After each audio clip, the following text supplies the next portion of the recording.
आज के वीडियो में हम जानेंगे अवैध विवाह से उत्पन्न बच्चों का पिता की संपत्ति में अधिकार के बारे में।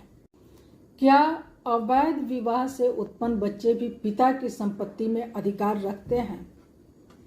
नमस्कार, मैं हूं एडवोकेट मुक्ता रश्मि और आप देख रहे हैं legal eyes with advocate Mukta Rashmi.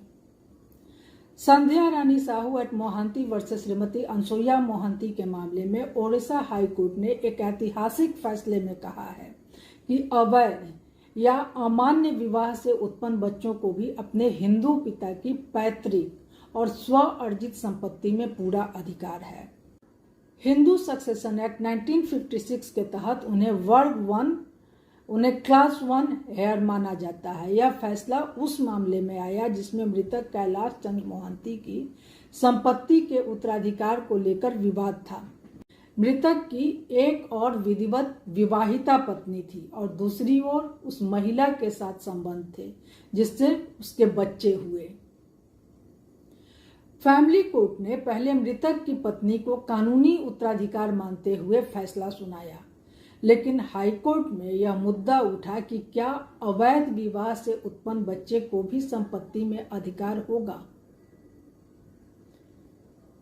Hindu marriage act section 16 sub clause 3 स्पष्ट करती है कि ऐसे बच्चों के अधिकार पिता के हिस्से तक सीमित रहेंगे जो उनकी मृत्यु से ठीक पहले काल्पनिक विभाजन के आधार पर निर्धारित किया जाता है।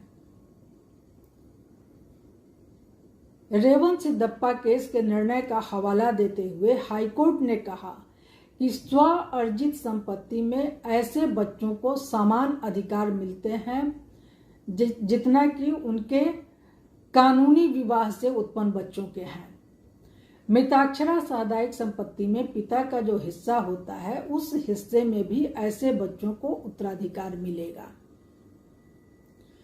तो निष्कर्ष स्वरूप कोर्ट ने स्पष्ट किया कि अपीलकर्ता यानी मृतक के अवैध विवाह से उत्पन्न बच्चों की ओर से जो अपील दायर की गई थी उनको भी संपत्ति में उत्तराधिकार का अधिकार है। साथ ही फैमिली कोर्ट के ऑर्डर को आंशिक रूप से संशोधित किया और बच्चों के अधिकार की पुष्टि की गई। ऐसे ही महत्वपूर्ण जानकारी के लिए देखते रहिए लीगल आइज और खुली रखें अपनी लीगल आइज। नमस्कार, धन्यवाद।